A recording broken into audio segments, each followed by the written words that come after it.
esse é o motivo do atraso.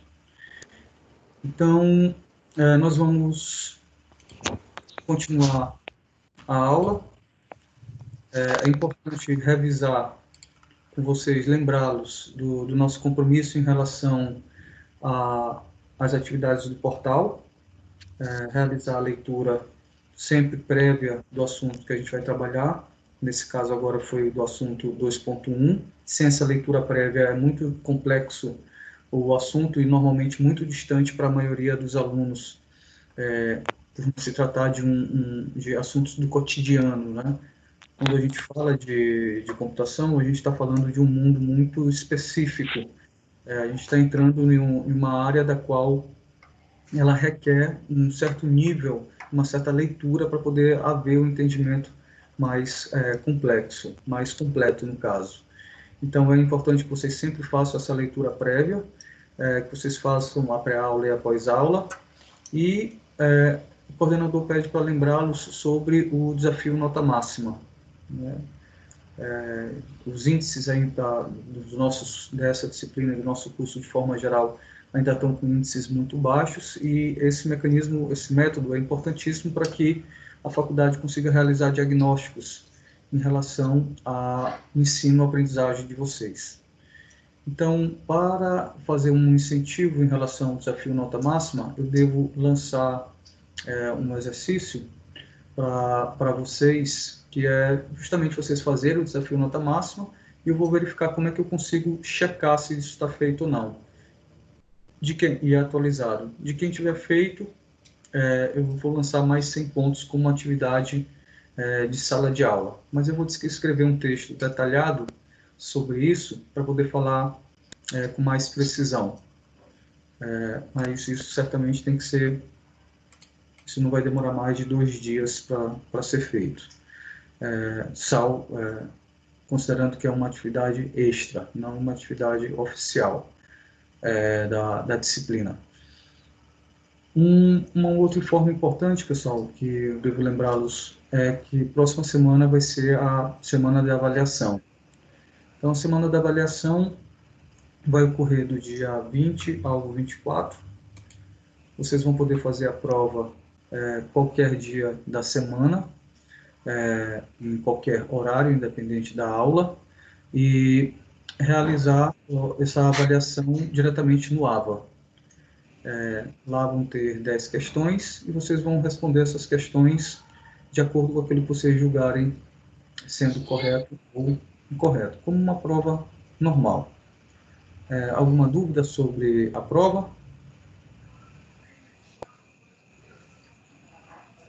Nossa, por mim tranquilo. Ana Flávia, alguma dúvida?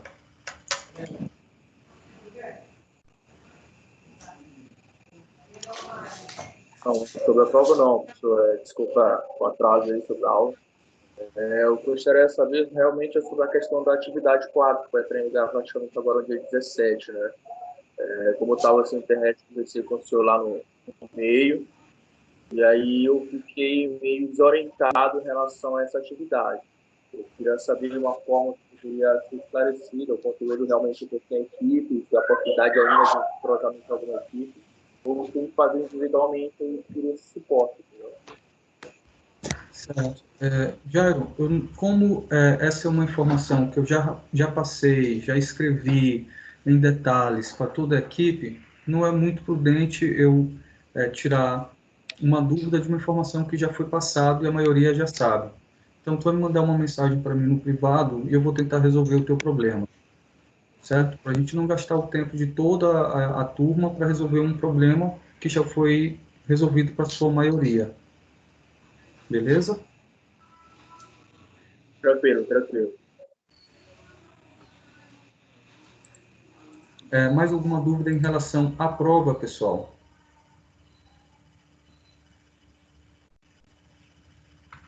Certo. Então, vamos dar prosseguimento. Pessoal, na aula passada, a gente começou a trabalhar assuntos relacionados aos tipos de problema e as representações em relação à inteligência artificial, que foi a sessão 2.1. Então, nessa seção 2.1, a gente viu em um pouco mais de detalhes que existem diversos tipos de problemas que eles podem ser solucionados com a inteligência artificial. A gente viu que existem naturezas de problemas que se inclinam de forma mais eficiente a serem solucionados com inteligência artificial.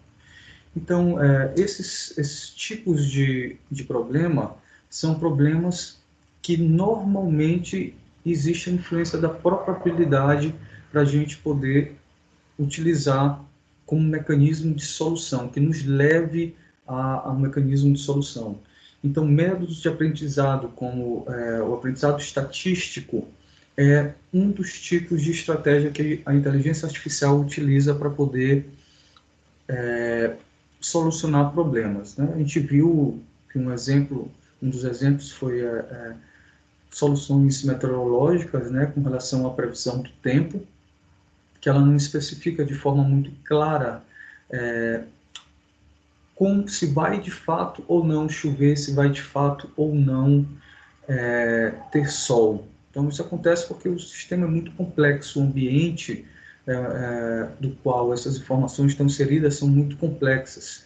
E essa complexidade ela vem devido a dezenas e dezenas de variáveis que elas estão interligadas para poder se chegar a um resultado final. Essas variáveis é a temperatura, pressão, umidade, altitude, localização geográfica, incidência solar e coisas do tipo. Então, seria praticamente impossível a gente checar a todas as possibilidades, traçar todas as possibilidades que se tem com uma quantidade de variáveis muito grande, ou seja, quais são os caminhos até se dizer de fato vai chover ou não.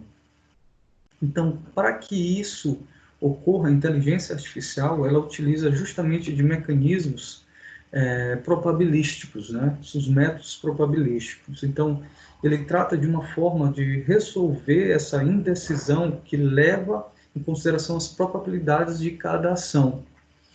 Ou seja, o resultado ele é mais esperado devido a aspectos A, B, C e D. Mas se mudar uma variável, esses aspectos todos mudam.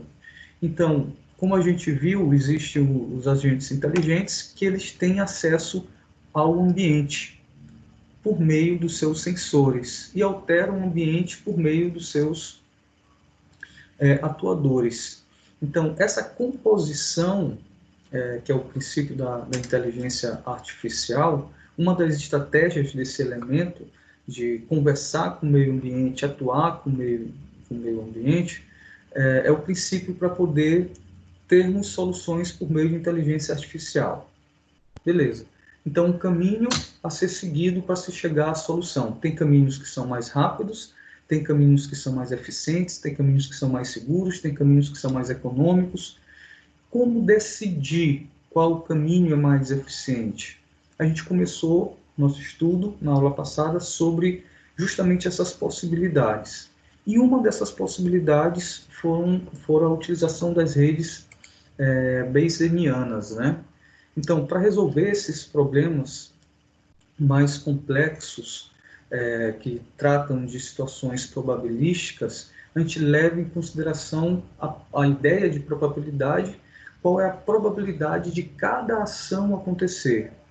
Ou seja, levando em consideração o seu objetivo, né? O resultado esperado, ou para mais ou para menos, dependendo da configuração do ambiente. Então, antes de executar uma determinada ação, a inteligência artificial ela procura prever as múltiplas possibilidades.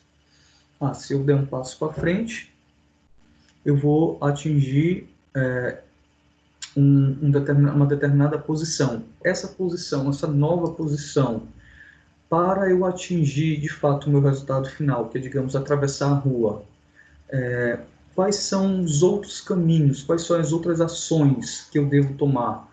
O meu próximo passo, o meu segundo passo, ele vai ser mais para a direita ou mais para a esquerda? E depois o terceiro passo, né? Qual é a minha terceira ação? É esperar o carro vir ou é atravessar logo? Então, nesse simples ato de atravessar a rua, existe uma série de possibilidades. E eu tenho um foco, um objetivo, que é atravessar a rua. Então, qual é a probabilidade de eu conseguir atingir um determinado resultado dentro de uma expectativa no caso de atravessar a rua de forma segura e rápida. Então, dentro de uma expectativa, se eu seguir o caminho A, se eu der um passo, outro passo, e não esperar o carro passar, qual a probabilidade de eu chegar lá do outro lado? Então, isso é o que a gente chama de caminho, é tentar prever os passos que são necessários para chegar a um objetivo.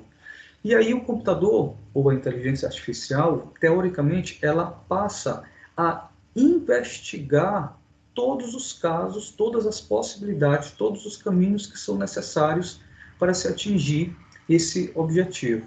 Aí na aula passada a gente deu alguns exemplos com relação à probabilidade de se ganhar na loteria, a possibilidade de chover. A gente viu que para as redes bezenianas existe toda uma organização de regras. E essa organização de regras ela está associada diretamente ao fato dessas probabilidades serem dependentes ou não. Alguém lembra como é que funciona essa questão dessa dependência nessa rede bayesiana, pessoal? Alguém consegue lembrar ou explicar o que é a dependência dentro da rede bayesiana? Que isso foi um aspecto da aula passada.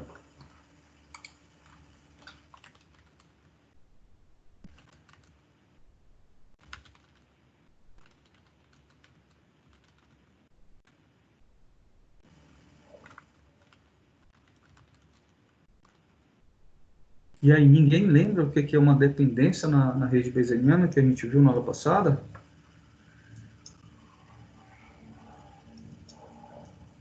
Nessa parte de dependência, você chegou a falar, né, que a princípio os exemplos que tinha dado era sobre ganhar na loteria e a possibilidade de chover. Eles eram totalmente independentes. Essa pessoa vai ganhar ou não na loteria, não tem referência com se vai chover ou não. Seguindo a lógica, vinha a parte sobre a parte de chover e a possibilidade do chão ficar molhado. Aí já tinha uma lógica de dependência, que o chão poderia ficar molhado pelo fato da chuva, não era isso? Isso, exatamente, Ana. Então, dentro das redes bayesianas existem regras, onde existe uma dependência, que o que significa a dependência? É a probabilidade de uma coisa acontecer em prol de outra acontecer anteriormente. Então, no exemplo que a gente deu na aula passada, que a Ana Flávia nos relembrou, a probabilidade de o chão estar molhado, ela está diretamente ligada com a probabilidade de chover. Então, para o chão estar molhado, obrigatoriamente antes tem que ter a probabilidade de chover. Então, a probabilidade de chover vai influenciar na probabilidade de o chão estar molhado. E aí a gente viu que duas possibilidades, né, que é a probabilidade de ganhar na loteria e a probabilidade de chover, elas nos geram uma quantidade X de possibilidades. De forma geral, a situação A e a situação B, ela nos leva a uma quantidade X de possibilidades. Alguém lembra como é que se representa essa probabilidade?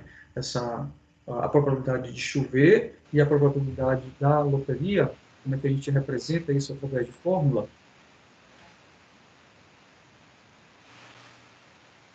Então, a gente representa com P, né, que o P significa a probabilidade, e aí você pode jogar qualquer tipo de letra para representar o caso da primeira possibilidade. Qual é a possibilidade? De ganhar na loteria, né? Então, ganhar na loteria a gente poderia chamar de M. E a possibilidade de chover a gente poderia chamar de C. Então, fica P, que é a probabilidade, abre parênteses, M, levando em consideração C. Então, qual a possibilidade de termos ganhar na loteria e chover? Se chover? Nenhuma, né? A gente não tem, porque não existe nenhum tipo de ligação. Agora, a probabilidade de chover e a probabilidade de o chão estar molhado, existe sim aí uma relação de dependência. Ou seja, a gente pode calcular a quantidade de possibilidades para cada elemento probabilístico. Então, na computação, de forma geral, com quantas possibilidades, quando a gente vai lá para a origem da computação, quantas possibilidades um dado ou uma informação pode ter, partindo do princípio da origem da linguagem de máquina? Quantas possibilidades um elemento pode ter? Um bit, por exemplo. Duas, Oi? São duas. 10 professores. Não, duas, né? Um bit, ele só pode ser verdadeiro ou falso, né? Que é e a organização da lógica computacional. Então, para as redes gaussianas, a gente utiliza essa mesma regra quando se trata de computação. Então, para computação, ou aquela probabilidade, ou ela acontece, ou ela não acontece. Então, sempre, quando se tratar de redes gaussianas, dentro da computação, né, porque a rede gaussiana é utilizada para outras coisas que não necessariamente computação, para outros estudos probabilísticos, a gente utiliza a probabilidade sempre elevado à segunda potência. Ou seja, para cada elemento que vai ser analisado se ele vai ou não acontecer, ele existe duas possibilidades. Porém, a gente estudou também na aula passada que as redes gaussianas existem outras regras. Né? Essas regras elas estão associadas justamente à questão da dependência.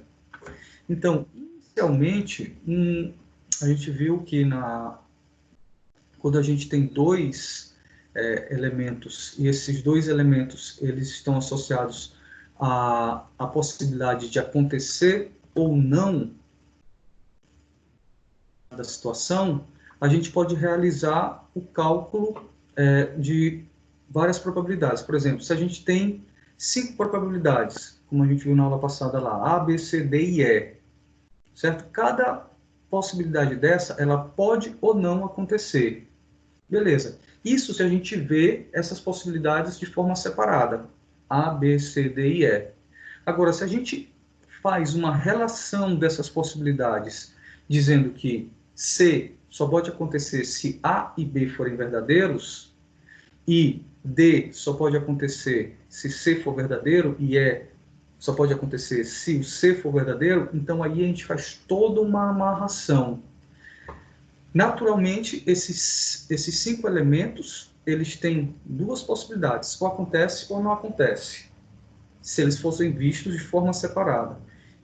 Então, a gente pega e multiplica. Cada elemento tem 2. E quantos elementos tem? 5. Então, quais são os estados possíveis desses 5 elementos, quando se trata de redes gaussianas? São 32 estados possíveis. Porém, entretanto, quando a gente aplica as regras condicionantes das redes gaussianas, a gente consegue diminuir esses estados para apenas 10. Mas por que a gente consegue fazer isso? Por causa da relação de dependência. Né? E aí, dentro dessa configuração dos elementos A e B, né? C depende de A e B, e D depende de C, e E depende de C, a gente consegue chegar a apenas 10 estados finais possíveis.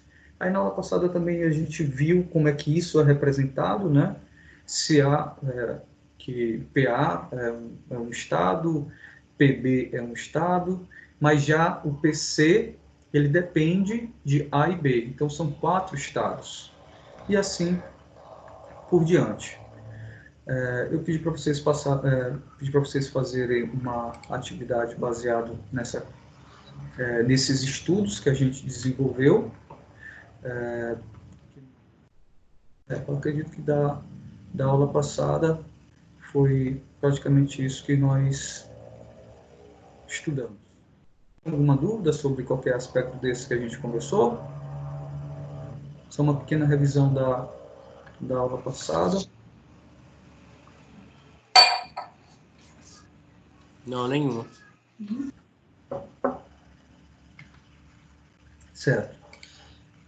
Como a faculdade me tomou mais tempo do que o necessário, eu acabei não preparando os slides para vocês, mas eu vou acompanhando, vou mostrando para vocês o livro e eu vou explicando, e aí vocês vão tirando a dúvida à medida que for surgindo algum tipo de questão que vocês não estejam entendendo. Então, na seção 2.2, que é a que a gente vai trabalhar hoje, pessoal, a gente vai passar rapidamente a entender como é que funcionam as buscas com inteligência artificial. Primeiro, por que a busca ela é importante? Né? Por que ela é interessante? Por que ela é uma estratégia? Quando a gente trabalhou lá no livro 5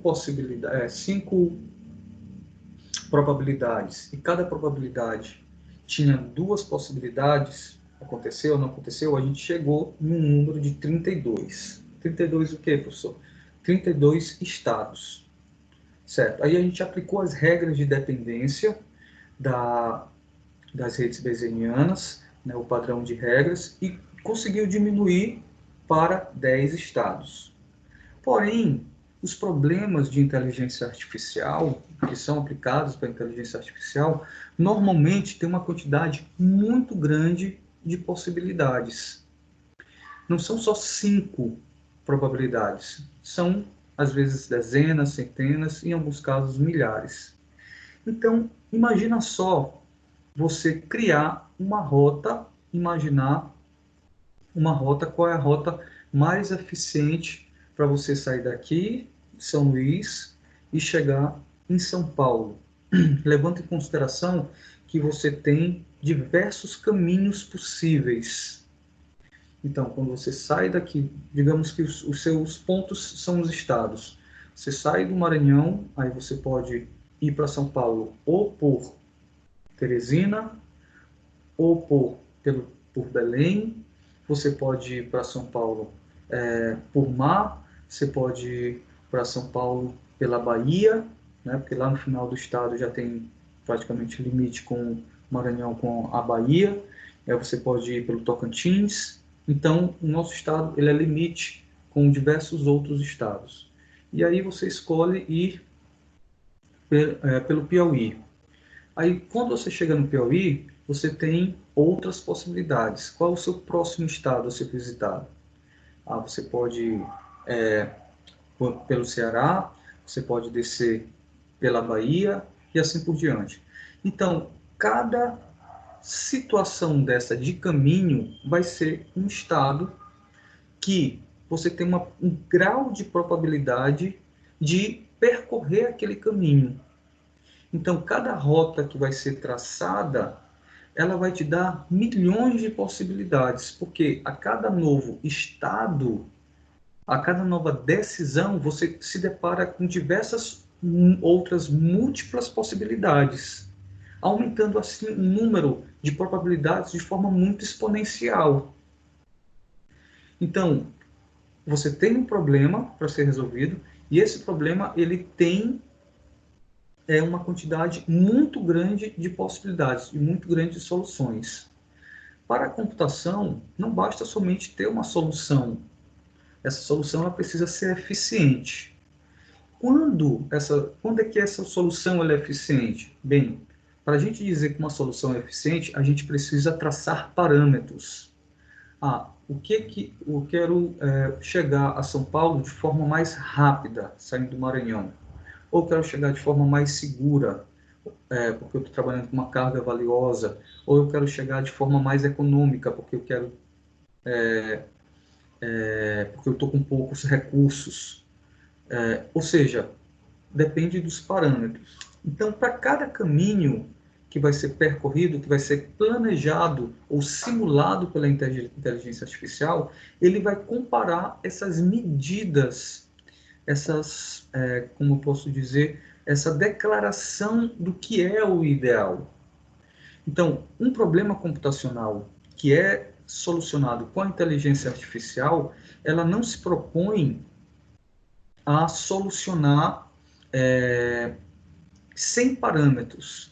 é necessário ter parâmetros. O computador ele precisa de referências para saber se ele está chegando perto de uma solução melhor do que a solução que ele viu anteriormente. Então, a inteligência artificial, ela simula as milhões de possibilidades, as milhares de possibilidades, e aí vai comparando essas possibilidades umas com as outras para dizer, essa é a melhor. Então, depois de... Imagina que a gente tem que criar, né, uma árvore com todas as possibilidades de um jogo de xadrez. Então, o jogo de xadrez, cada peça trabalha em um formato, né, em uma direção. Ela caminha de uma determinada direção. E cada vez que você mexe em uma pedra, você tem que imaginar que o teu concorrente vai mexer em outra pedra. E aí, nessa outra pedra, você vai ter que imaginar a sua segunda jogada. E a terceira, a quarta, a quinta, até você ganhar. Então, essa é uma possibilidade. Se eu mexi primeiramente, lógico que a gente tem que mexer. Se eu mexi primeiramente com um peão, primeiro peão do lado esquerdo, né? E aí eu tenho que imaginar e traçar a rota até conseguir chegar ao cheque de todas as jogadas antes de realizar, de fato, aquelas jogadas, antes de dizer assim, essa é a jogada mais interessante. Então, eu tenho que realizar uma série de cálculos para poder ter um caminho que me leve à solução. Depois que eu calculei as milhões de possibilidades de como vai se desenrolar se eu jogar primeiro o peão lá do lado esquerdo, agora eu vou imaginar o jogo acontecendo se eu mexer o peão do lado direito. E aí, para cada movimento desse, existem milhões de rotas a serem seguidas. Então, no jogo de xadrez, a primeira coisa que acontece você tem 20 possibilidades iniciais, né, para poder jogar as pedras. Todas essas respostas, né, todas as respostas que você que está com a pedra branca, se você joga um peão para frente, você tem que imaginar todas as respostas do seu opositor. Eu joguei o peão esquerdo, aí você tem que imaginar que ele vai poder jogar o peão esquerdo, ou que ele vai jogar o cavalo, ou que ele vai jogar a dama, ou que ele vai fazer alguma coisa. Então você tem que imaginar todas as possíveis respostas desse seu oponente. Daí por diante. E depois de várias jogadas, você vai acabar tendo uma árvore gigantesca. Ou seja, o que é uma árvore nesse sentido? É a rota do caminho que você vai chegar entre o problema inicial, que está lá no topo. O problema inicial a gente leva como topo da árvore, ou seja, a situação zero. E o meu primeiro passo, a situação zero, o meu primeiro passo, aí o segundo passo, o terceiro passo, o quarto passo, até chegar no problema. Isso é um ramo dessa árvore. O que é um ramo dessa árvore? É um caminho te mostrando uma possibilidade. E lá no final, você pode ou não chegar ao seu objetivo, certo? Mas é um caminho. Porque se você pode jogar uma pedra do peão e você planeja que o seu opositor vai jogar uma outra pedra, você está conseguindo traçar uma possível situação do jogo. Agora, essa possível situação é a melhor? A gente não sabe. Então, qual é a estratégia disso? A estratégia... Por que essa estratégia surge? Ela surge no aspecto de desenhar todas as possibilidades e comparar essas possibilidades.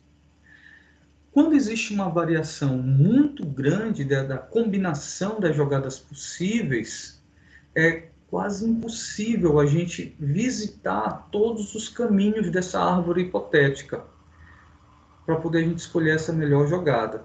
Então, a gente tem que identificar qual é o melhor caminho para a vitória, mas para isso a gente precisa, de maneira eficiente, atravessar essa árvore, ou seja, ganhar o jogo dentro de um caminho mais interessante.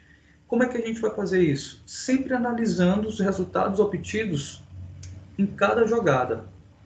Então, é sobre justamente isso que a gente vai trabalhar nessa sessão, sobre esses mecanismos que buscam, em estruturas de dados, ou seja, nesses caminhos, nessas rotas, a forma menos complexa a forma mais fácil de se chegar a uma solução.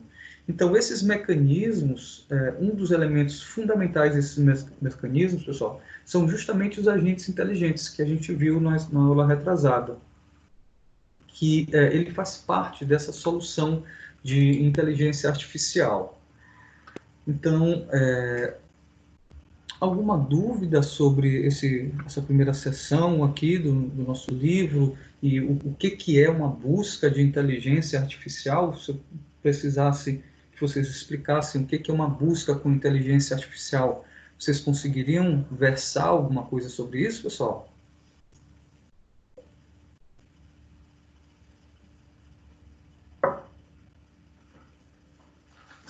Abri minhas janelas aqui que estava chovendo, parou de chover e agora está fazendo um calor muito forte. Aí, pessoal.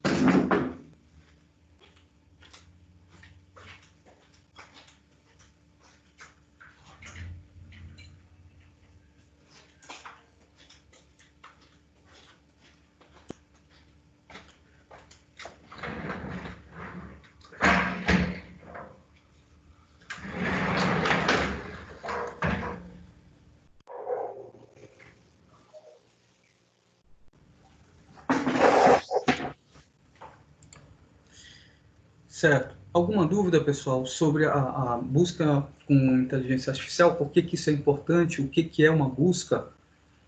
A gente vai ver os mecanismos. Eu preciso que agora vocês entendam o que é essa busca. Então, vou levar em consideração que está todo mundo entendendo. Aí o nosso livro dá um exemplo, né, prático lá, sobre mostrando uma situação em que as pessoas foram chamadas, os alunos foram chamados para auxiliar uma empresa, que aí isso é muito didático, vocês podem ler sozinho, aqui não tem nenhum tipo de explicação técnica, né, científica, é só um exemplo. Então, um dos objetivos dos algoritmos de busca, como eu expliquei para vocês anteriormente, é encontrar os elementos que são determinados prioritariamente em um espaço de busca ou no meio ou em uma coleção de elementos. O que é essa coleção de elementos? Que são as possibilidades. Então, a solução para uma busca, ela inclui sobre o caminho sobre o nosso estado zero até as condições finais da solução. Que condições finais da solução são essas? No jogo de xadrez, é dar o checkmate. No exemplo hipotético sobre o caminho, é justamente a gente traçar uma menor rota, que aí a gente pode identificar qual é o parâmetro. A melhor rota entre São Luís e o Maranhão e São Paulo é através de tal rota, mas eu quero a rota que seja mais segura. Não é essa rota que é mais rápida, não é a rota que é mais econômica, é a rota que é mais segura. E o que isso tem a ver com nossos estudos? A gente vai estudar justamente os mecanismos que nos levam a uma situação ou a outra. O nosso problema não é tempo, dá para a gente esperar um pouco mais sobre a solução, então a gente vai buscar por uma solução segura. O fator tempo não é importante. Então, existem mecanismos de busca que levam em consideração dar logo uma resposta, e não dar uma resposta mais econômica ou mais rápida, e sim uma resposta mais imediata. Dependendo da inteligência artificial, esse é o melhor caminho. Por exemplo, em um carro autônomo, uma das estratégias, ele está ali, né, como um agente de inteligência artificial, o carro está observando, por meio de seus sensores, todos os elementos que compõem o ambiente. Beleza. Esses elementos que compõem esse ambiente, eles são percebidos pelo agente por meio dos seus sensores. Pode ter sido estabelecido como um mecanismo de soluções, ou seja, um mecanismo de busca de uma solução, que um carro, para evitar que ele bata, por exemplo, em outro carro que está vindo na direção, que ele procure uma solução rápida para aquela resposta, né, para aquele problema que está sendo colocado. Qual é o problema? Não bater no veículo que está vindo na direção contrária. Então, a gente não pode utilizar um mecanismo de busca que vai nos demandar muito tempo, ou que vai nos demandar muito recurso. Eu preciso de um mecanismo de busca que solucione. A solução pode não ser a solução ideal. De repente, tu pode desviar o carro de um outro carro que está vindo, mas tu pode furar o pneu do carro, ou tu pode cair em um buraco, ou tu pode bater numa mureta, ou tu pode bater no carro que está do lado. Até isso a inteligência artificial ela tem que ponderar. Qual é o ideal? Que o carro está vindo na nossa direção, o carro pegou a contramão, o ideal seria que a inteligência artificial conseguisse resolver o problema de forma rápida, segura, sem prejuízos, mas nem sempre o ambiente permite essa possibilidade, as circunstâncias permitem essa possibilidade.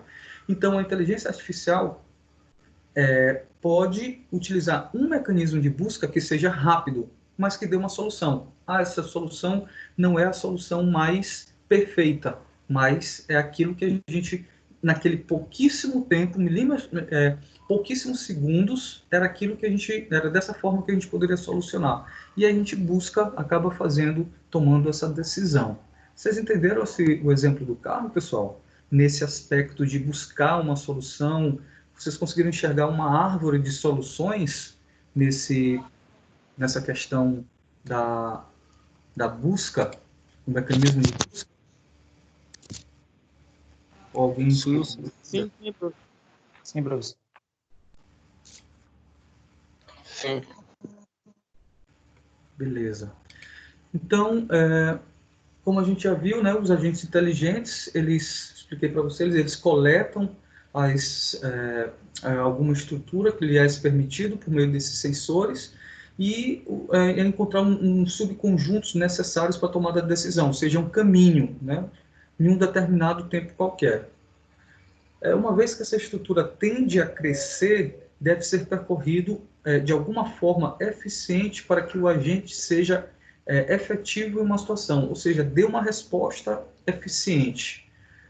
Pois a quantidade de possibilidades que começam a surgir pode aumentar bastante. Então, para encontrar o dado ou subconjunto de dados necessários, é fundamental que você execute uma busca. O que é executar uma busca? Executar uma busca é um algoritmo que ele vai atrás de uma solução para o agente chegar a uma determinada solução ideal, né? Então, esse agente inteligente, ele leva em consideração a busca para poder conseguir uma solução que é interessante e que foi estabelecida anteriormente. Então, de forma geral, existem milhões de possibilidades em relação à busca. Esse estudo que a gente tem em relação a solucionar as coisas por meio de inteligência artificial, ele não é nem de longe algo rígido. Muito pelo contrário.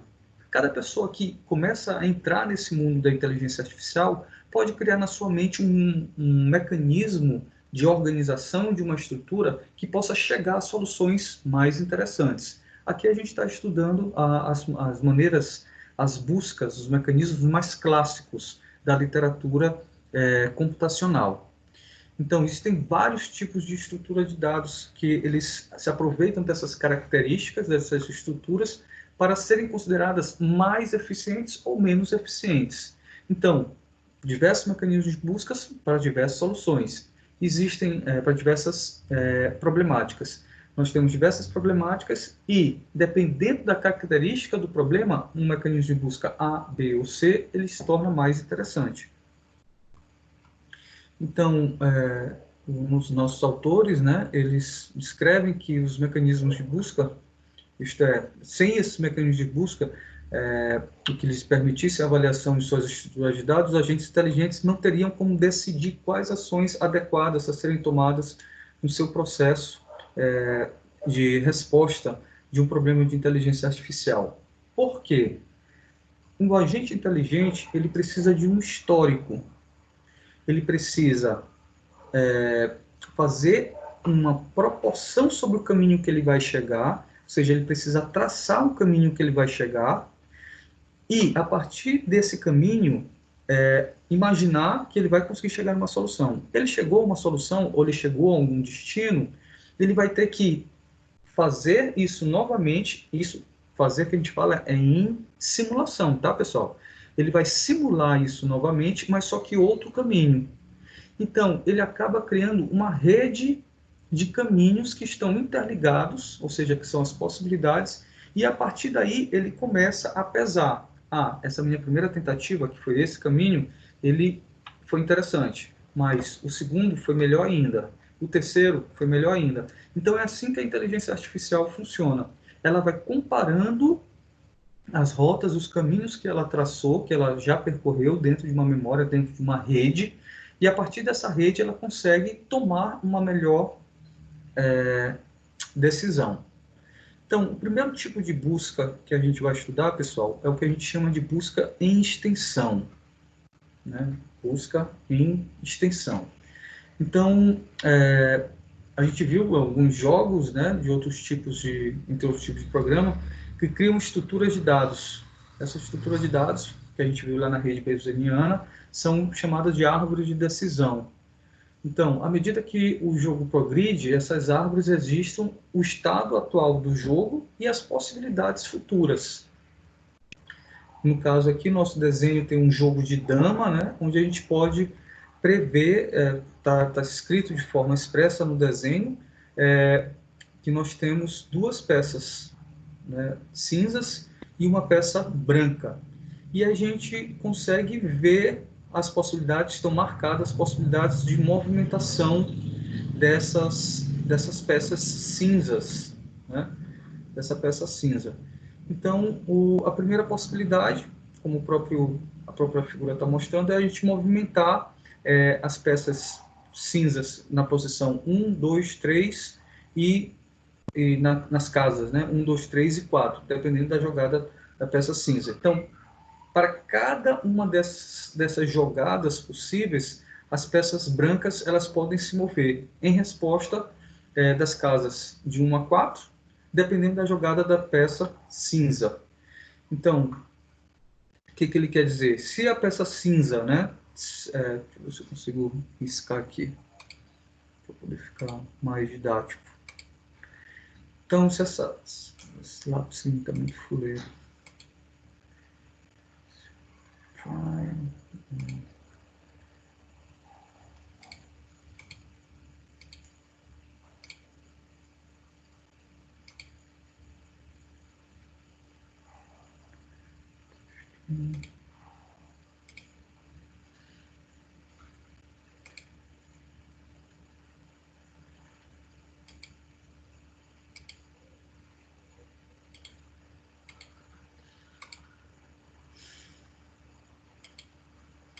Tá.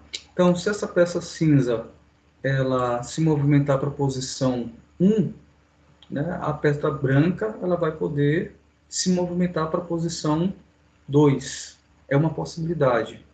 Se essa pedra cinza se movimentar, né, essa segunda pedra cinza se movimentar para a posição 2, a pedra branca ela vai poder também decidir para quem ela vai, para qual casa ela vai ocupar. Então, existe toda uma relação entre posições que cada possibilidade dessa, pessoal, de decidir mexer com uma pedra ou outra, vai depender das jogadas de uma das outras pedras. O problema é que cada possibilidade dessa desencadeia uma série de outras possibilidades. E aí fica uma quantidade de possibilidades gigantesca. E como é que a gente faz para poder organizar isso de uma forma lógica? A gente utiliza justamente o que a gente chama de árvore de decisão, para essas múltiplas jogadas possíveis, né? Então, olha a nossa disposição aí da árvore de decisão, né? Então, como é que a gente cria a árvore de decisão? Primeiro, sempre vai ter que ter uma posição inicial. Qual é a posição inicial do jogo de xadrez? São todas as peças lá em seus cantos, né? Tanto de um lado quanto do outro.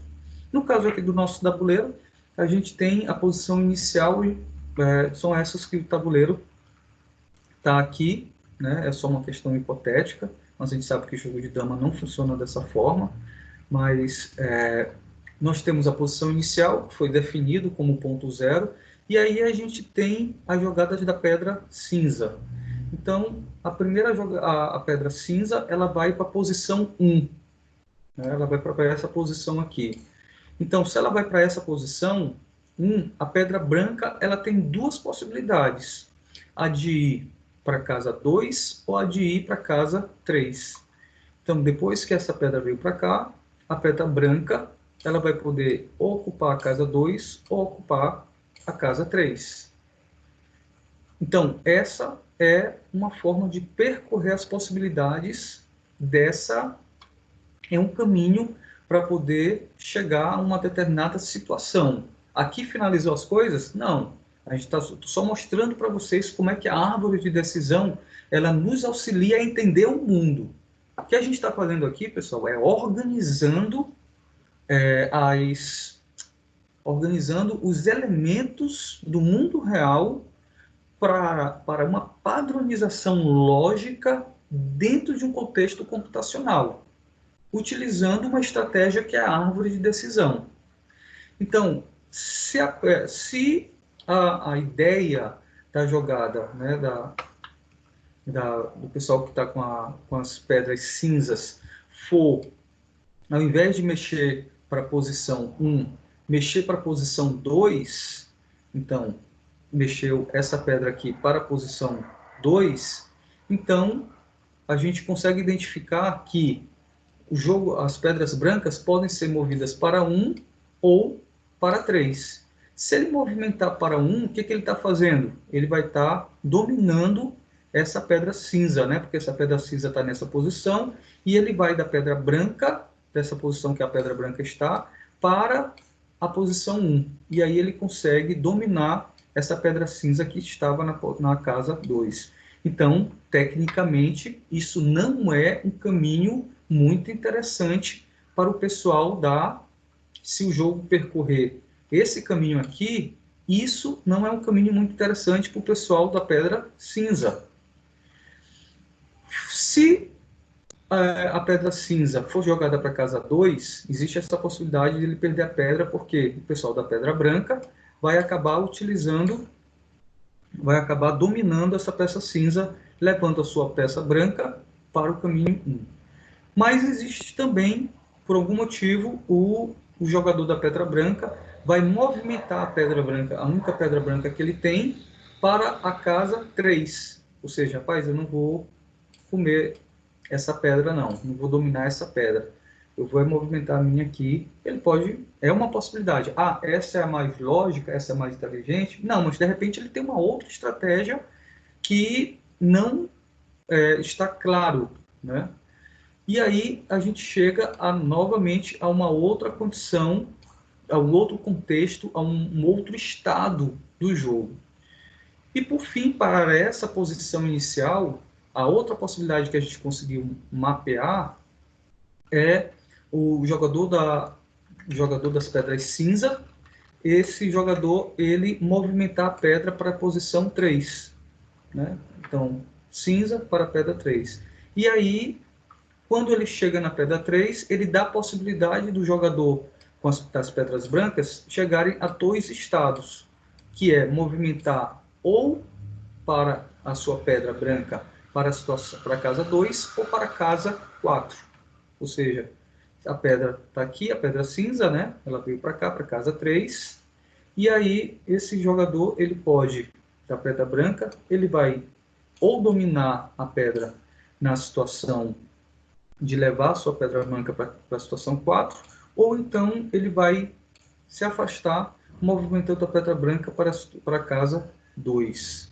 Então, a gente pode dizer que duas situações são complexas para o jogador da casa cinza. Qual é uma situação complexa?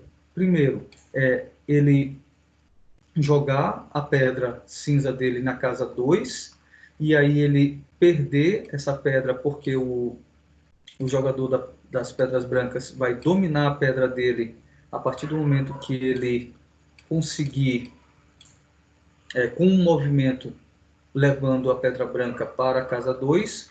Outra situação crítica que a gente percebe é se ele levar para 3 e do 3, o jogador levar, da pedra branca, levar para a casa 4. Pergunto, pessoal, alguma dificuldade nisso? Eu preciso que vocês entendam que existe um estado atual, que é esse daqui em cima. Quando a gente vai escrever as árvores de decisão, existe um estado inicial, que ele precede qualquer outro tipo de movimento e previsão. E, à medida que novos estados vão acontecendo, a gente vai enxergando as novas outras possibilidades. A gente vai descobrindo quais são as novas outras possibilidades. Isso, qualquer jogador de dama, qualquer jogador de xadrez, se comporta dessa forma.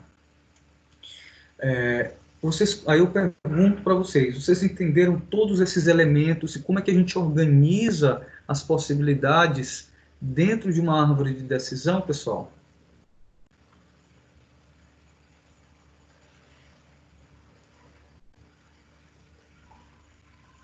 Deu para compreender, sim, professor. Alguma dúvida? Só entender essa árvore de decisão é fundamental para a gente poder prosseguir, tá? Conseguiram entender por que que a gente conseguiu verificar que em alguns estados o cara da jogada das pedras cinzas, ele tem uma jogada mais interessante, ou seja, depois que ele traçou todas as possibilidades de movimentação, depois do nível inicial, aí ele pode dizer, epa, eu não vou realizar determinada jogada, senão vou logo perder uma pedra de cara, né? Que é esse caminho aqui e esse caminho aqui, que se eu não me engano, 2 e 1. Então, esses dois caminhos aqui, o 2 e o 1, são caminhos que fatalmente esse jogador da pedra cinza não vai querer tomar. E como é que a gente conseguiu fazer com que a inteligência artificial percebesse isso? Traçando todas as possibilidades que são possíveis, né? E verificando qual é a melhor decisão a ser tomada. Então, a partir daí, ele pode decidir movimentar qualquer outra,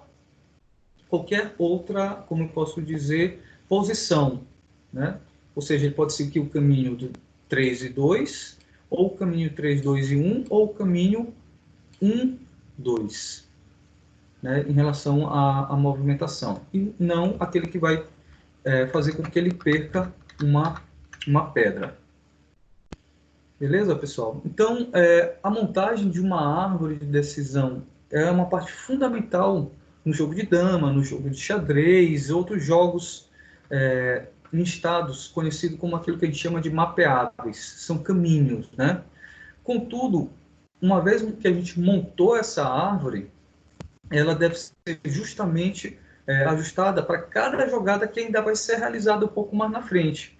Então, é preciso, de uma forma rápida e eficaz, a gente analisar esses nós, ou seja, cada bolinha daquela, né, para se encontrar a melhor alternativa,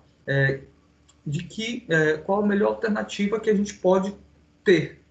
Ou seja, como é que a gente vai tomar essa melhor possibilidade, né, qual vai ser, o que é determinante nessa melhor alternativa? É justamente a questão do algoritmo. Qual algoritmo a gente vai levar em conta para poder se chegar àquilo que a gente chama de uma solução inteligente, né? Ou então uma solução mais eficiente. E aí é justamente essa questão que entra o algoritmo de busca. Então, o primeiro que a gente vê do algoritmo de busca, que é esse da extensão, que é o Breadth First Search, é um método que ele implica justamente em começar pela raiz e visitar cada nó do primeiro nível, antes de prosseguir para o segundo nível, e assim por diante. Aí, de acordo com esse método, a busca de profundidade visita os nós da árvore, na segunda imagem 2.7, né, pelo nós dessa árvore, de acordo com a ordem específica na figura 2.8. Ou seja, aqui a gente tem a explicação das ordens de visita daquela mesma problemática que está lá em cima. Então, Isso é o que o algoritmo faz. Esses, pessoal, são os caminhos, são as possibilidades. Aqui não está escrito de forma alguma o que a gente vai fazer primeiro. Ele só enxergou todas as possibilidades. Quem vai definir, pessoal, qual caminho a gente vai seguir, porque aí tem múltiplas possibilidades, é a estratégia. A estratégia do algoritmo. A estratégia do algoritmo de busca. Então, qual algoritmo a gente vai utilizar para poder percorrer essa árvore? Pois bem, o primeiro que a gente está estudando é justamente o algoritmo, o algoritmo de busca por extensão. Então, esse algoritmo de busca por extensão, ele prevê que a gente utilize um método onde, primeiro, a gente verifica a parte mais alta, né, que é o nosso estado zero. Tudo sempre vai começar pelo estado inicial. E aí, a gente veja todas as possibilidades desse aqui. Qual é a possibilidade? Eu posso movimentar para o 2, para o 3 ou para o 4. Essas são as possibilidades. Mas a gente está falando de movimentar o quê, professor? Das pedras. A gente não estava falando dessas pedras. Então, a pedra cinza, ele pode se movimentar para a casa 1, ou a casa 2, ou a casa 3. Então, se a gente utilizar o mecanismo de busca por extensão, a gente... Por que ele é por extensão? Porque ele vai estudar, pessoal, primeiro, todas as possibilidades de forma mais extensa, que é justamente essa organização. É uma organização extensa sobre a possibilidade de cada elemento desse. E aí a gente vai fazer isso da mesma forma para um segundo nível de possibilidades. Ou seja, a gente vai... finalizou o primeiro nível, ou seja, quais são as possibilidades quando a gente sai do estado zero? Quais são as possibilidades? Eu posso ir para o estado 2, 3 ou 4. Certo? E aí, como é que eu vou fazer? Eu vou estudar agora a situação de ir por 5, do 5 ir para um fictício 11 aqui? Não. Eu vou primeiro percorrer todas as possibilidades de forma extensiva a essa árvore. Eu vou percorrer toda a extensão dessa árvore, levando em consideração todos os elementos que eu já conheço. Eu já conheço esses elementos. Então, eu vou fazer a mesma coisa que eu fiz aqui no estado inicial, que é enxergar todas as possibilidades que cada elemento que agora o estado inicial passou para um segundo nível, e eu vou enxergar a possibilidade de cada um desses. Lá no nosso exemplo da dama, eu enxergo primeiro o que todas as jogadas da cinza, e depois, de acordo com essas jogadas da cinza, eu vou enxergar todas as jogadas da branca. E aí eu consigo mapear essa rede, eu consigo montar essa rede com todas as possibilidades possíveis. Isso é o que a gente chama de busca por extensão. Ela tem uma série de características que mais na frente a gente vai entrar em uma riqueza de detalhes um pouco maior. Mas isso é uma forma de um algoritmo percorrer essa árvore. Uma segunda possibilidade, que a gente vai ver um pouco mais na frente, que é a busca por profundidade, ela trabalha de forma um pouquinho diferente. Quais são as características desse método, né? Esse método ele pode ser aplicado tanto para árvores em grafos, aí você já deve ter estudado no segundo grau alguma coisa sobre grafos, né, que é pré-requisito no segundo grau, mas se não estudaram, não se assustem, porque grafos são coisas bastante parecidas com isso que a gente já está vendo, são árvores de decisão. Também como por que em grafos? Porque são estruturas muito similares a essa que a gente está trabalhando. Mas também existe a possibilidade de a gente fazer laços, que a gente vai ver um pouco mais na frente. Todas essas estratégias e características, elas são fundamentais para um controle de interação que a gente vai utilizar dentro desse algoritmo para poder tornar a execução por essa busca algo finito. Porque ainda tem essa questão, pessoal. Às vezes, o problema ele vai se espalhando, se espalhando, se espalhando, aumentando, a um ponto de entrar em uma situação de loop infinito e a gente nunca conseguir chegar a uma solução, né? Existem problemas que eles acabam ficando dando voltas e se repetindo. Para nós, visualmente, quando a gente vê o negócio se repetir, é algo muito simples de identificar, devido a um determinado padrão, né? As coisas estão voltando a acontecerem da mesma forma. Então, para a gente, ser humano, isso é super simples. Agora, mostrar para o computador que essa problemática, ou esse caminho que ele está seguindo, é um caminho repetitivo, existem estratégias para isso. Ele não, simplesmente não acontece do nada. Então, essa solução para a busca de inteligência artificial, ela é chamada de extensão, justamente a extensão, quando ele fala vertical, não, extensão horizontal, né? Antes de a gente alcançar um nível superior. Então, primeira estratégia, o algoritmo de busca de extensão, ele obrigatoriamente, ele varre de forma extensiva, ou seja, na horizontal, extensiva, mas na horizontal, todas as possibilidades. Ele faz o reconhecimento das possibilidades. Isso nível a nível dessa árvore, certo? Ele faz, pessoal, como se... como é que começa? Começa pelo estado zero. A estado zero tem 3 possibilidades? E aí, depois que você cortou já essas 3 possibilidades, você já tem conhecimento dessas 3 possibilidades, você leva em consideração agora, por exemplo, que o 2, ele é um novo estado zero. Ele é um novo estado zero, certo? E aí, o que a gente fez com o estado zero? A gente viu todas as possibilidades dele. E aí, depois, quem é o novo estado zero? Acabou aqui? Acabou aqui. Então, quem é o novo estado zero? O 3. Então, você vê de forma horizontal todas as possibilidades. E assim por diante. Sempre levando em consideração, pessoal, a esquerda para a direita. Essa ordem, ela é importante, mas na frente a gente vai tentar entender por que essa ordem ela é importante começar da esquerda para a direita. Então, entenderam, pessoal, a busca por extensão? O que isso tem a ver com com essa solução de problemas?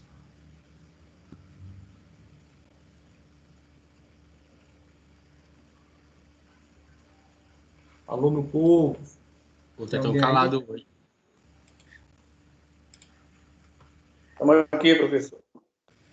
Jairo, entendeu tudinho aí, Jairo? Francisco. Beleza, tranquilo. Até agora tá legal. E assimilar. Tranquilo. Beleza, Jairo. Beleza, Francisco. Vocês percebem, pessoal, que a necessidade de a gente executar uma leitura antes, porque é um pouco denso o assunto, é muito distante do que a gente vê como realidade das coisas. A gente não vê a realidade do nosso cotidiano nessa organização. Você, antes de atravessar a rua, ou antes de você tentar determinar uma viagem para São Paulo, São Luís, São Paulo, indo de carro, tu não vê todas as possibilidades. Você não é esse tipo de algoritmo de solução que você vai utilizar, né? São outros algoritmos que são mais eficientes. A gente está estudando aqui os algoritmos clássicos porque é a forma mais didática que a gente tem para poder entender essas múltiplas possibilidades. Pois beleza. Então, a outra possibilidade, né, o outro algoritmo, a outra forma de tentar solucionar as coisas por meio de inteligência artificial, ou seja, a outra busca, é o que a gente chama de busca por profundidade. O que é uma busca por profundidade? Esse método é um método também, né, de um algoritmo que ele explora não a parte extensiva, como a busca por extensão, e sim, como o próprio nome está falando, por profundidade do ramo dessa árvore, né? Levando em consideração o máximo que for possível, né? Até chegar a uma folha. O que é uma folha de uma árvore? A folha de uma árvore, pessoal, é a parte mais externa dessa árvore que a gente organiza, né, essas possibilidades. Então, o máximo que for possível até chegar a uma folha. Então, antes de a gente retornar lá à bifurcação mais próxima, que ainda não foi explorada, e repetir o processo de aprofundamento. Então, no exemplo da árvore apresentada inicialmente, ainda falando lá sobre as damas, se a gente usasse agora o método por profundidade e não o método por extensão, a gente ia visitar a ordem das possibilidades da seguinte forma. Primeiro, sempre começa pelo início, né? Que é a parte mais alta da árvore. Beleza. Mas aí, a gente, ao invés... No extensão, como é que a gente faria? Visitaria o 2, o 5 e o 8. Isso seria a extensão. Mataria logo a extensão. Já na busca por profundidade, não. A gente visita o 2 e na hora que a gente visita a possibilidade 2, a gente enxerga logo também qual é o 3 e qual é o 4. E aí a gente mapeia um caminho a ser percorrido, né? Ou seja, um caminho de 1, 2 e 3 ou 1, 2 e 4. Esses são dois caminhos diferentes. Esses caminhos foram proporcionados pela exploração dessa possibilidade de sair do 1 e partir para o 2, para a posição 1 para o 2. A busca por profundidade, ela faz com que a gente chegue ao final, independente da quantidade de níveis, pessoal. Ela não leva em consideração explorar um nível primeiro, para depois explorar outro. Não, ela vai profundamente até chegar a uma folha. Aí chegou a uma folha, ela volta, né, passou do 1 para o 2, do 2 para o 3, ela volta para a próxima bifurcação, ou a bifurcação anterior. Quem é a bifurcação anterior ao 3? É aquilo que leva para o 4. Ou seja, o 4 tem uma bifurcação que é 3 ou 4. Então, cheguei em uma folha, agora eu volto para o 2 e vou até o 4. Então, com esse processo de repetição, a gente continua fazendo a mesma análise das múltiplas possibilidades lá da dama, mas só que com uma outra estratégia, ou seja, um outro algoritmo que vai nos ajudar a descobrir todas as possibilidades dessa mesma árvore. E aí esse processo, eu terminei essa bifurcação, então eu volto para 1, né? E aí o 1 tem uma próxima bifurcação que é sair pelo 5. E o 5 ele vai enxergar a possibilidade, sempre mais para a esquerda, que é identificar o 6. Aí chegou em uma folha, porque essa folha ela é a parte mais extensiva, ela é folha porque ela é a parte mais extensiva da possibilidade. A gente não sabe, a gente não está explorando mais para frente, não tem essa possibilidade de explorar mais para frente. Então a gente chegou aqui, chegamos. Então voltamos para a bifurcação anterior, que essa bifurcação anterior ela nos leva de volta ao 5 e pergunta, 5, tu tem bifurcação? Rapaz, eu tenho. E essa bifurcação te leva para onde? Me leva para o 7. Então pronto. Então aqui é um outro caminho. 7, você é uma folha ou você tem mais possibilidades? Rapaz, eu sou uma folha. Ah, uma folha é. Então, beleza, cheguei a uma folha. Qual o comando que a gente dá agora, depois que a gente chega a uma folha? Procurar a bifurcação anterior. Volta o nosso caminho e pergunta, 5, tu tem mais bifurcação? Rapaz, eu não tenho mais bifurcação. Beleza, então o que eu faço? Volto um anterior. Esse anterior ele pergunta, que é para o 1. Tu tem bifurcação? Ele diz, rapaz, eu ainda tenho mais uma bifurcação. Para onde é que ela é? Para o 8. Então vamos tacar para o 8. 8, tu tem uma bifurcação? Tenho. Então qual é a mais para a esquerda? Rapaz, é o caminho 9. Beleza, 9, tu é folha? Não, sou folha. Então, se tu é folha, então acabou o nosso processo bem aqui, volto. E aí esse processo acaba se repetindo. Percebem como é simples a checagem desse algoritmo, a criação? Dá até para ver, né, em programação, rapidamente você pensa em um código que nos leve a se comportar dessa forma. Conseguiram entender, pessoal, de forma clara a diferença de definição de um algoritmo de busca e um algoritmo de busca por extensão em algoritmo de busca em profundidade dentro de uma árvore de decisão? Professor, Sim, sim. só volta do falar aqui.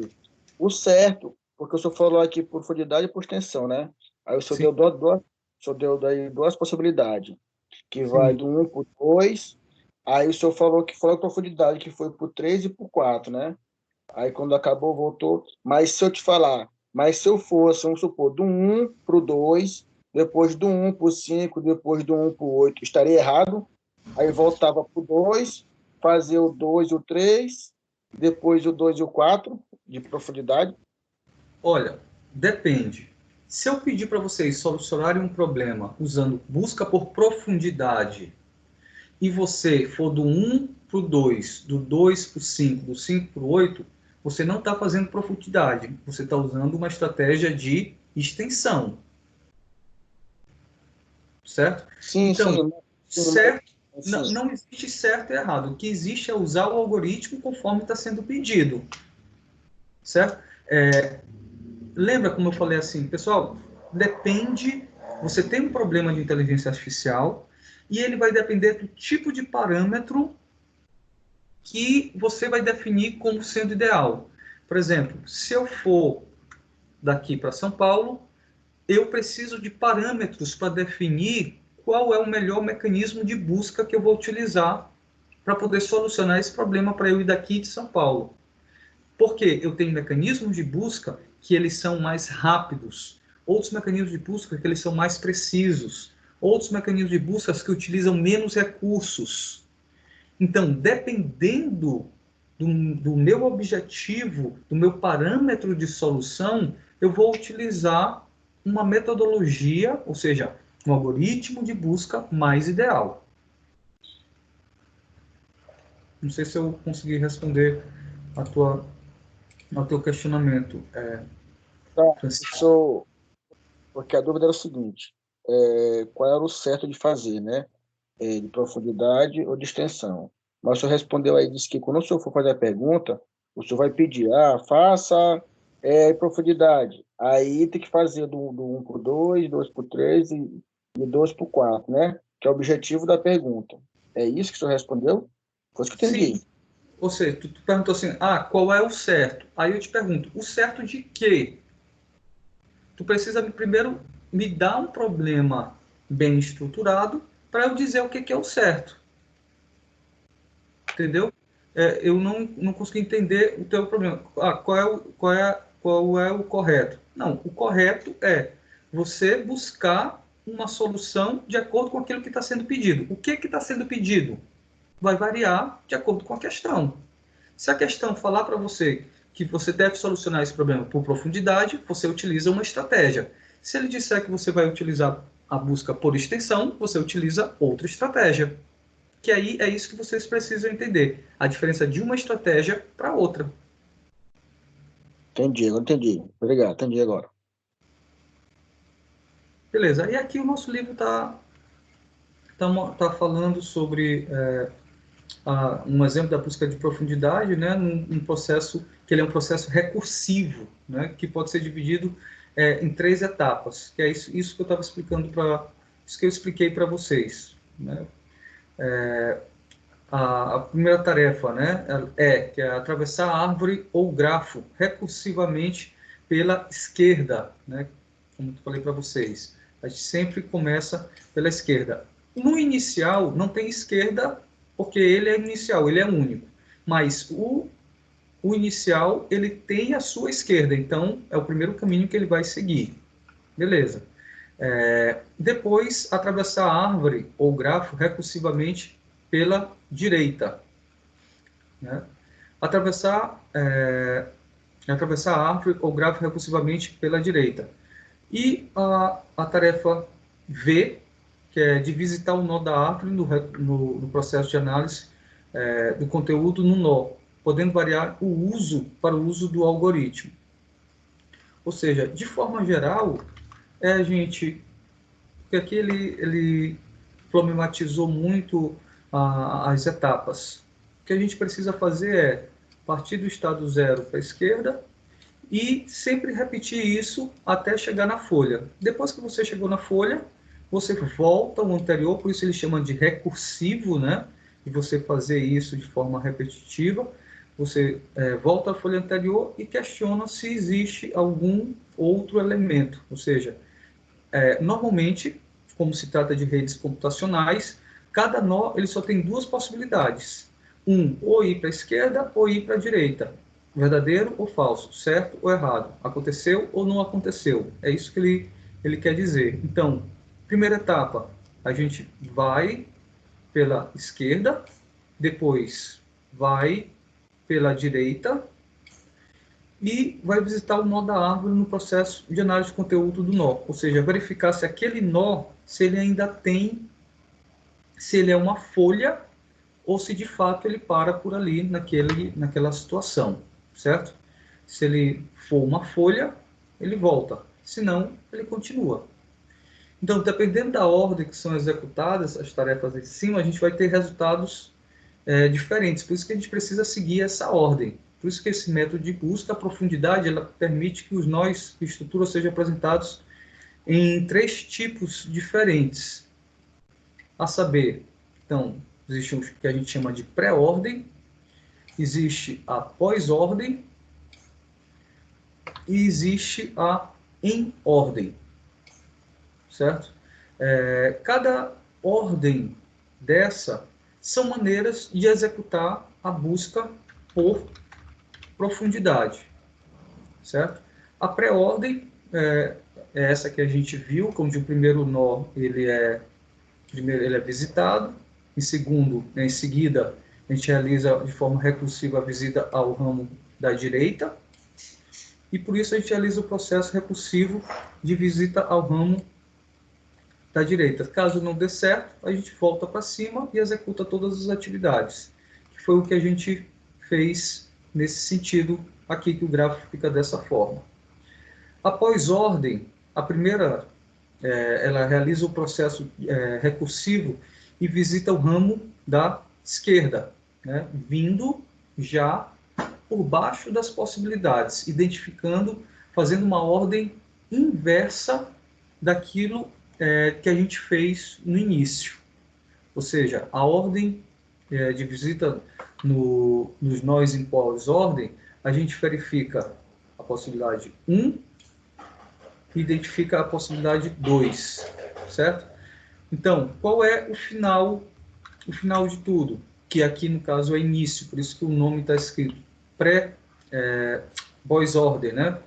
A gente vai realizar o processo recursivo de visita do ramo mais à esquerda. Depois a gente verifica de quem que ele depende. Ele depende de um movimento da posição 3. Beleza. E agora, qual é o próximo estado?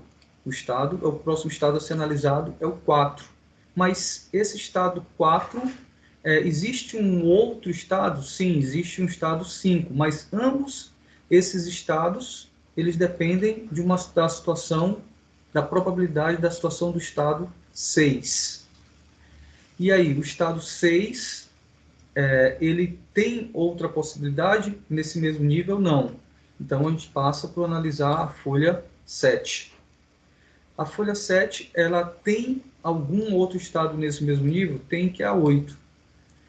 A partir daí, já que se esgotou a possibilidade do 7 e 8, a gente passa para a posição 9.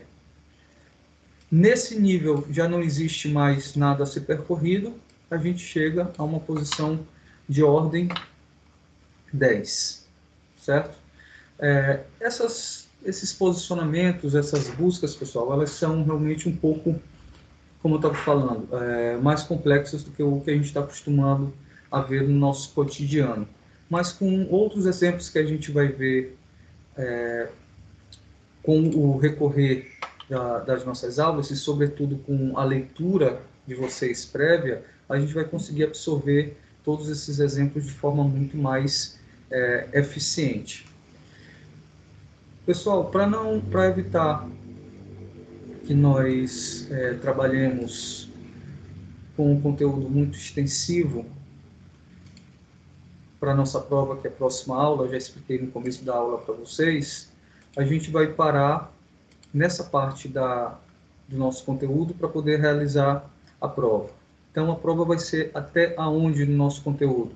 Até a busca por extensão e a busca por profundidade. Sendo que na busca por profundidade a gente vai ver somente a pré-ordem, tá? Conforme eu expliquei, né? Ou seja, página 85 até a parte de pré-ordem da busca por profundidade. Alguém tem alguma dúvida sobre essa organização da busca por profundidade, da pré-ordem? Foi essa daqui que a gente analisou? Certo. Alguém tem dúvidas sobre a questão da prova? Como vai ser realizado? Algo do tipo? Como é que vai ser a prova, professor? Explica aí como é que vai ser. Eu expliquei lá no início da aula, mas eu vou explicar novamente. A prova vai ser feita pelo portal AVA, são 10 questões objetivas, onde vocês vão responder essas questões fazendo a marcação dessas questões, verdadeiro, de múltiplas escolhas, né? A, B, C, D, E. É isso. Tranquilo, obrigado, professor. Porque eu saí, cheguei agora mais 8 e... É porque o senhor explicou lá, né, que aconteceu um pouco mais tarde, às 8 horas. Aí deu uma saída, cheguei um pouco mais tarde, por isso que eu não olhei a explicação do senhor, viu? Não, Mas, tranquilo, Francisco. E aí a prova vai poder ser feita do dia 20 ao 24, em qualquer horário. Alguma dúvida mais, pessoal? Professor, Pode falar. vai ter algum tempo para ser executada essa prova a partir do momento que ela iniciar? Eu acho que são 120 minutos. São 2 horas. Tá certo, então, obrigado. Professor, Pode falar. no caso, se eu entrar, aí fazer a prova, não tem como eu sair mais não, né? Entrou, finalizou logo? Matheus, eu acredito que sim. Afinal de contas, se tu entrar e sair de novo, já vai É ser prova, considerado né? ativo. Vai- Isso. Entendi. Entendi. Ok, obrigado. Nada, Matheus. O que mais? Alguma dúvida, pessoal? Denner?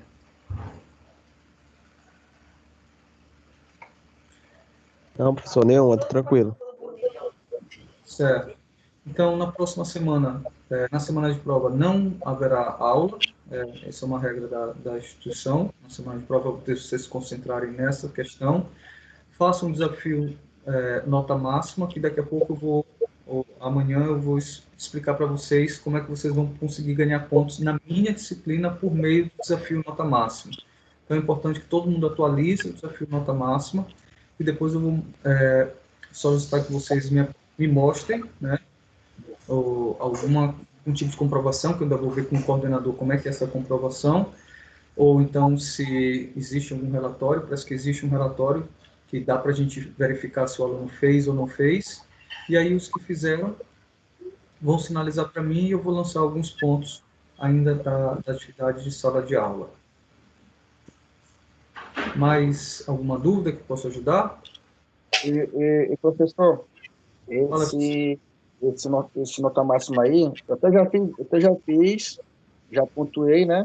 Mas aí no final lá mostra lá o ranking, né?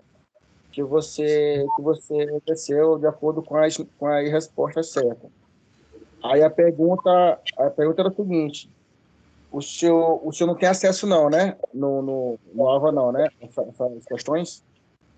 Desafio nota máxima, as questões eu não tenho acesso, porque isso é feito direto pela instituição. Eles é que criam, marcam as respostas certas ou erradas. Eu não tenho acesso a isso. No máximo, vou ter acesso a um relatório se vocês fizeram ou se vocês não fizeram. Ah, tranquilo, beleza. Mais alguma dúvida, pessoal, que possa ajudar? Professor, só Denis, em relação àquela atividade que está no portal, eu estou chegando no serviço, cheguei do serviço agora há pouco, tá? E aí entrei aqui no Teams para tentar pegar pelo menos um pouco da sua aula aí. Então, essa semana está um pouco a questão atribulada devido ao serviço, estou direto, cumprindo os serviços de outras pessoas. Enfim, qual é até quando eu posso enviar essa atividade para o senhor aí? Qual atividade? A última que eu não sei? Isso. Eu coloquei, tu está lá no grupo do WhatsApp? Eu estou ficando bem pouco, porque são várias questões aqui também, aí eu também estou meio por fora, então estou tentando me readaptar com essa nova fase agora aí, professor. Certo. Lá no exercício, a atividade eu postei semana passada, né, e dei uma semana para poder fazer. Então, no caso aqui, pro dia 16, ou seja, hoje é terça, na quinta-feira, até 23h59. Certo, então, beleza, então. Até o dia 16, o último prazo, né? Isso. Tá certo, então. Qualquer coisa, Já aí. para o grupo, tem lá meu último balão grande que eu coloquei lá no WhatsApp, ele fala o detalhamento sobre essa atividade. Tem inclusive essa informação da data. Beleza, Limite, então, professor. Tranquilo, beleza, professor. tá bom? Beleza. Então, pessoal, obrigado pela atenção. Tenham todos uma boa noite e até a próxima aula. Boa noite, professor. Boa noite. Em relação ao grupo do WhatsApp, aí, galera. eu não estou incluído desse grupo. Eu queria saber qual a possibilidade de eu ser participante agora do grupo do WhatsApp. Inclusive, por isso eu não fiquei atribuído à sua colocação. Certo, Jair. Eu vou pedir para que as equipes se identifiquem lá no grupo do WhatsApp e aí a gente tenta solucionar o teu problema. Certo? Tranquilo. Ok, Jair. No caso, você vai me responder pelo e-mail, que eu, no caso... Não, eu vou lá no grupo do WhatsApp. Tu já está no grupo do WhatsApp? Não. Foi o que eu falei agora há pouco para você. Certo. Então, me manda uma mensagem no WhatsApp. Eu vou te mandar o link, você entra lá no grupo e lá no grupo a gente consegue definir essa problemática. Mas eu não tenho. Tu vai me passar os contatos via e-mail? Não tenho. Não, pode anotar meu número. Oi? Pode anotar meu número. 99150 4242. 99150 4242. Tá ok, professor. Tá lhe chamando lá. Tá ok, Jair. Boa noite. Obrigado. Boa noite.